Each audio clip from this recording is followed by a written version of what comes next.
Hey, buddy. We're back. And look what we got, Brad. Hey, Brad. Back from the thrift store up in Wyoming again, one of our favorite places. And we went heavy on you this time. Look at him. We spent a bit of money for you this time. What are you doing? We have videos to make. Oh, I know. Here. I know. Look what we got for you. Oh, okay. And we held nothing back on what we spent for you. So these are reading sticks. They're reading sticks. They're reading sticks. Yeah, that's cool. I have no idea what's in here. I never do. All right. I don't have any idea. I never do. Oh, 50 cents. That's a lot of money for an old newspaper. All right, so let's see. So you're up in Wyoming and you went to a thrift store? Mm-hmm. Ooh, oh my gosh, that's old. Are you kidding me? Don't you just love thrift stores? I wish I knew exactly how old that was and who made it and where it came from. There's no name on it at all, but I'll tell you what, that's a meat cutting son of a gun. So let's see what we got. Let's look for. Yeah, you know, it needs help. I mean, it would cut, but you'd have to kind of just a little bit like that. So we just pick these up later. All right. Okay, you really got to saw, and that's understandable because that knife hasn't been sharpened in quite a while. So what I'm going to do is I'm actually going to gently run it through the V, get it off. You know, don't want to hit, so don't have it back here because you're gonna hit. Have it like this. Tip it over to me just a little bit. I've got my thumb under, you know, supporting it well. My fingers are on the table. I've really got a hold of it so it doesn't chatter or stuff. There's little nicks and stuff in it, so we're gonna do this a little bit easy. In fact, let's not do that because there's some serious nicks in there. So I'm actually gonna turn it, use the open face long side to the carbide, tip it down like this. That's a thin blade and it has been sharpened properly. As far as the angle goes, they've got it tipped way down, so we're getting about probably a 8 to 10 degree angle on it. So you got really thin with 8 to 10 degrees. So why do I say 8 to 10 degrees instead of 22, 24, you know, 17, 18, or even 15? At about 10 degrees, you're going to have that blade because it's really thin to start with. So then, if I keep this down, you know, flatter, I end up with an even sharper knife. You know, it will require a little more maintenance. Boy, look at how that just cuts. And bring it right on around. Now I see from the apex to the heel is about 1/8 of an inch, so they really flattened that down when they ground it. So we do this and watch, see the grinder marks start showing up, just like that. Even though it's a fine grind, I can see the grind marks pretty fast when I take the old metal off, expose the new metal that shines, take the oxidization and the rust off. That way I actually like it because then I can see exactly where I've been working, what I've been doing, you know. And then right in here, you'll see the dark in the center between the heel and the apex. All right, that's the cup of the grinder. And if this is straight across and I lay this straight across, that means when you can see the dirt, I don't know, the discoloration down in the hole, that means that I'm matching the bevel perfectly.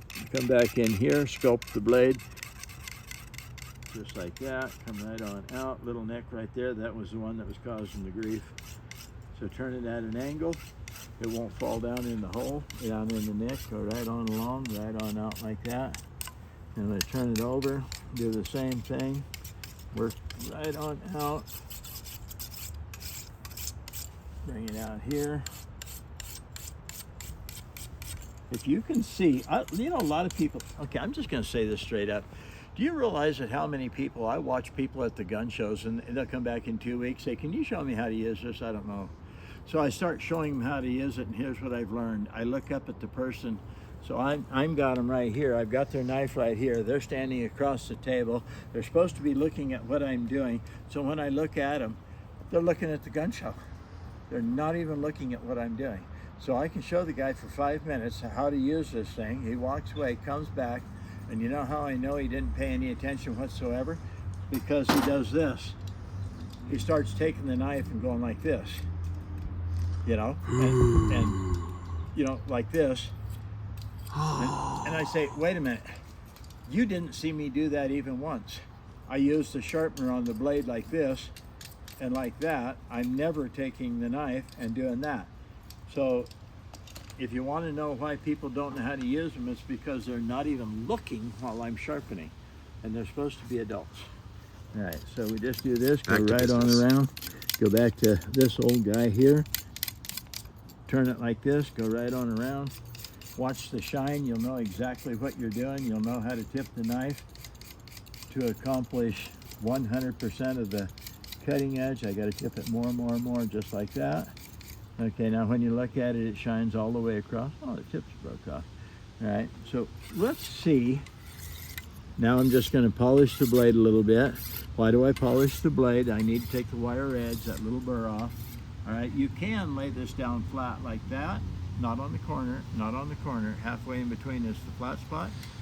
That way you're not really cutting the blade at all. And just go along like this. Let the corners drag on the blade and just barely do anything to the blade. And then just like this, that knife may require a little bit more, but let's see. Right on out. Now I just go out, drop it right off the point, just like that. Don't press too hard. A lot of echoing through the blade. All right, so let's see now what we got. That's not too bad. That's a meat cutter. It's not a fabulous, but at least we're up to this now. You know, that bite, that actually bites. I would make it sharper if I was actually going to go cut meat, but as far as like just going to work in your kitchen, you can probably cut meat just fine. I will probably make another video out of that one to turn it up from where it was. I also need to make another video on the free knife that you get. These are cool old knives. And that one there was probably 50 cents or something also. You can go to the thrift stores and stuff. Hi, buddy. And get some really cool old knives. What do you want? Give me that. All right, those are really cool old knives. All right, and a lot of people need to get rid of them because they're dull. They haven't sharpened them. They haven't been sharpened. That might have been grandma's knife, grandpa's knife, great-grandpa's knife. It could have been in a butcher shop, you know. Okay, Olsen, O-L-S-E-N, probably Swedish, I guess. Olsen. All right, so let's look and see what we got here. All right, oh, just what I thought. Nothing. It's that sharp. So let's gently, just like this. There's no real serious nicks in that blade. It's sliding through very smoothly, but don't put too much pressure on it because it is semi-soft steel. That's not hard steel in there. So be careful, don't put too much pressure on it. All right. Now we run along like this, come out this way, drag it back to me, pick it up, set it down, slide it, pick it up, set it down, slide it, pick it up, set it down, slide it, drag the knife back towards me, just like that. Watch the shine on the blade. Make sure you're catching the blade all the way across this way and matching the bevel on the knife. So just like that.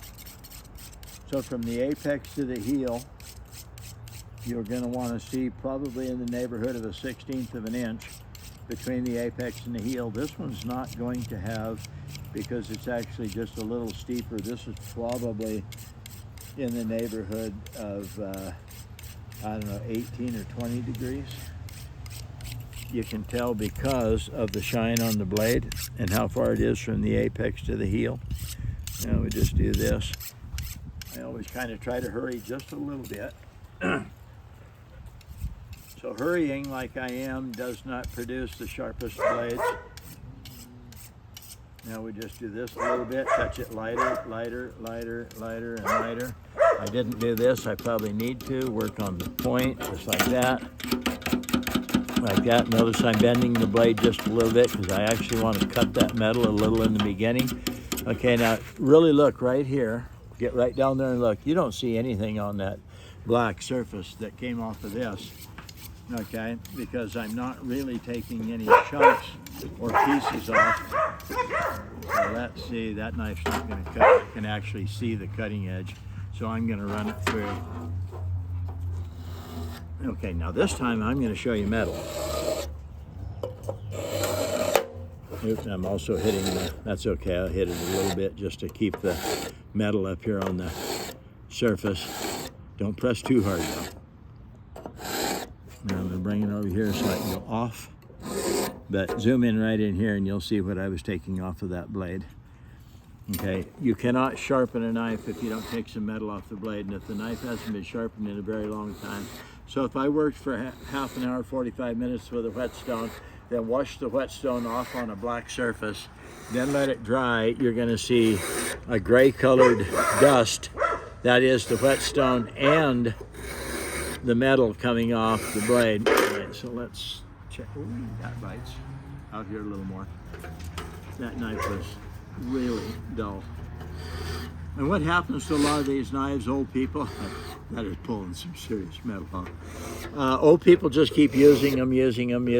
Nobody will sharpen the knife for grandma or grandpa or whoever it is. So they just keep using them long after they should have been sharpened.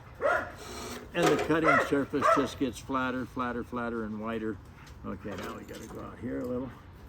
So what I'm doing right now is completely reprofiling the blade.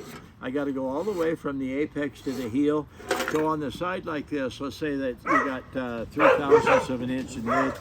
You have to take at least 1.5 to 2/1000ths of an inch off of each side to get back to where you take this in, bring that in until the apex is sharp again. So you really do have to take some metal off of the blade. If I had a little belt sander, it would come off faster, but I just use these because I want to show people you don't really have to have other tools. You can do all the work you need to, just like this. Okay, that's starting to get there. Just like that. Yeah. I pick it up, set it down, pick it up, set it down. Got an itch. And we just go along like that, right on out here. That's getting better. When I tip it up like that and look, if I can see any shine on the cutting edge, it's not even close to ready. You've got to get the shine off of the actual apex of the blade. And that means that the knife is getting sharp, or is sharp, if you can't see any shine on the apex. That's a big difference. All right, that still needs, that isn't bad, but this right out here needs a little help, so that's not too bad at all. Actually, those are really cool knives. I think when people die, old people die, and then kids go through the house and they just get rid of stuff, the first, oh geez, the first words out of their mouth is, I don't want that damn old thing in my house, you know. That's actually really straight for as thin as it is, and all your different configurations. So you got your inside radius, outside radius, you know. Do we have to go smack them? So let's see, that's, you know, I mean, that's like semi-close, if you keep it moving. So let's see, we're gonna gently run it through inside radius, outside radius. So let's just do this a little bit. I pick it up. All right, when I run it back through, I pick it up a little bit and then set it down. Don't press too hard. I can see the little pigtails of metal flying off of it, and you should be able to see some pigtails flying off because I want to cut the blade. If you're there with a whetstone, good luck, you'll be there for, I don't know, half an hour at least. If you're using a good aggressive or a diamond stone, just like that. So let's feel. Okay, that's getting better, but out there we got to take. All right, let's see some metal. Just like that.